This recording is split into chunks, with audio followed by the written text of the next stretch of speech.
All right, so today we're going to talk about protection. But let's think about it this way. Every single business, I don't care if it's big or small, is kind of like a fortress. It's got all this valuable stuff inside, right? We're talking cash, data, inventory, the good stuff. And just like any fortress, it needs some seriously strong defenses to keep all of that safe. So that's what we're going to do. We're going to build that fortress step by diving into the world of internal controls. Okay, so you've got your fortress. When you think about defending it, what's the first thing that pops into your head? What are the biggest, baddest threats you're worried about storming the gates? You're probably thinking about the stuff from outside, right? You know, hackers, maybe some corporate spies, or even just a rival company trying to swipe your secrets. And yeah, those are for sure real dangers. Absolutely. Or maybe your mind goes to the bigger picture, like a huge shift in the market or some new tech that suddenly makes your product look ancient, or, a global event that just messes up your entire supply chain. These are massive threats, no doubt about it. But are they really the thing you should be worried about most? What if I told you the biggest threat isn't actually trying to get in the fortress? What if it's already inside? Think about it. A kind of slow rot from within caused by simple human errors, bad management, or even, and this is the scary one, straight up fraud. Yeah, a lot of the time the worst damage comes from inside the very walls you're trying to protect. Okay, so let's focus right there, on the inside. Before we can even start building our defenses, we have to know exactly what we're up against.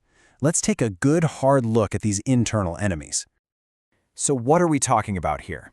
Well, for starters, the loss of actual physical stuff, your assets.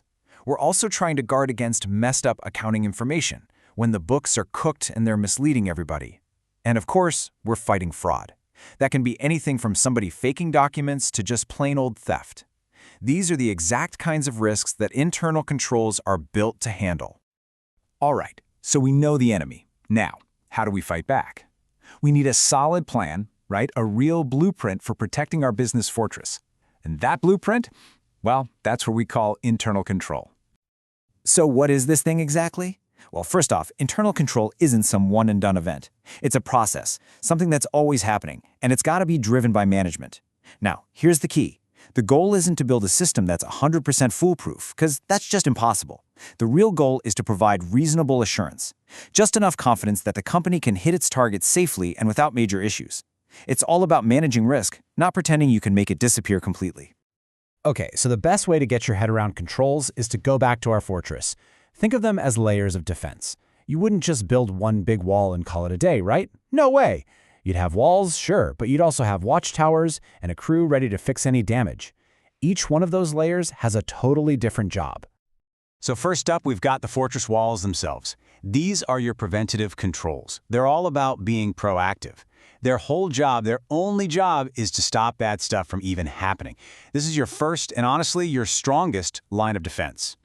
And here are some super simple examples. Locking up petty cash in a safe, that's a preventative control. It stops theft before it starts. Making people use a password to get into the system, another great one, prevents unauthorized access. And then there's this idea of separating duties, making sure the person with the key isn't the same person managing the books. We're going to come back to that one in a big way, because it is the ultimate preventative control. But look, no wall is perfect, right? Sooner or later, someone might find a way through. And that's where your second layer kicks in, the watchtowers. We call these detective controls. Their job isn't to stop the problem, but to spot it after it's already happened and sound the alarm loud and clear so you can jump on it fast. Think of a burglar alarm. It doesn't actually stop someone from breaking in, but it sure lets you know it's happening. In the business world, that's like checking system logs for weird activity, or getting an automatic report that flags a bunch of rejected invoices. The whole point of these controls is to catch a problem before it becomes a complete disaster. Okay, so the alarm is blaring. Someone got past the wall. The watchtower spotted them. Now what do? Well, you send in the repair crew. These are your corrective controls. These are the steps you take to actually fix the damage and get everything back to normal. So let's say a computer virus sneaks past your defenses. The corrective control is pulling that machine offline and cleaning it out. Or if a report flags a whole bunch of accounting mistakes, the corrective control is the process of, actually going in and fixing every single one. This is all about the cleanup. Now, it's also really important to get this. These defenses can be either run by people or run by systems. A people-based control is exactly what it sounds like. It needs a human to do something, like a manager who has to review a report every month. A system-based control, on the other hand, is totally automatic. Think of software that instantly blocks a purchase order if it's over a certain amount. Any strong fortress is going to use a healthy mix of both. Okay, so we've gone through the different layers of defense, the walls, the watchtowers, the repair crew. But there is one principle, one rule that's so important, it's like the master key to the entire fortress. Seriously, if you remember only one thing from our talk today, please make it this. And that rule is segregation of duties. The idea behind it is actually super simple. You never, ever let one single person have control over every part of a transaction. And why is that? Because if you split up the work, you make it way, way harder for someone to make a mistake or to commit fraud. You're basically creating a built-in system of checks and balances. So to do this right, there are 4 key jobs that have to be kept separate. First, you have authorization.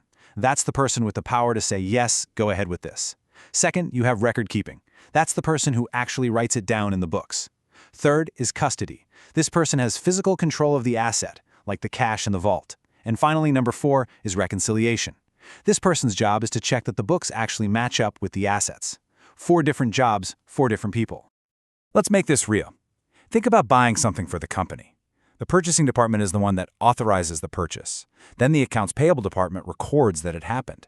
When the stuff actually shows up, the warehouse takes custody of it. And finally, a totally separate group, inventory control, comes in and does the reconciliation. They count the physical items and make sure it matches the paperwork. See? 4 separate departments, 4 different functions. That's how you make sure no single person or group can control the whole shebang. Okay, now, after all this talk about building impenetrable walls and having unbreakable rules, it's time for a little reality check. Because no matter how strong you build your fortress, no defense is perfect. Every single system has its weak spots. And honestly, this quote from our source material really says it all. It says no control system can eliminate all fraud. You can lower the risk, you can definitely manage it, but you can never, ever get it down to zero. And it's so important that we understand why that is. So here are the main cracks in the armor. The biggest one, by far, is collusion. That's when 2 or more people decide to team up to get around the rules. If the person with the key and the person watching the books work together, well, your system's in trouble. Then there's just simple human error. People make mistakes, or a clever employee figures out a loophole. And last, there's just a practical limit, right? It's all about cost versus benefit. It just doesn't make sense to spend $1,000 on a fancy lock to protect something that's only worth $100. So, we've done it. We've designed our fortress. It's got walls, it's got watchtowers, it's got a repair crew standing by. We've even put in place that golden rule of separating duties. But at the end of the day, even with the most brilliant design, the real security of the fortress, it all comes down to the people inside. Which brings us to one final, really important question to think about. In your fortress, who's holding the keys?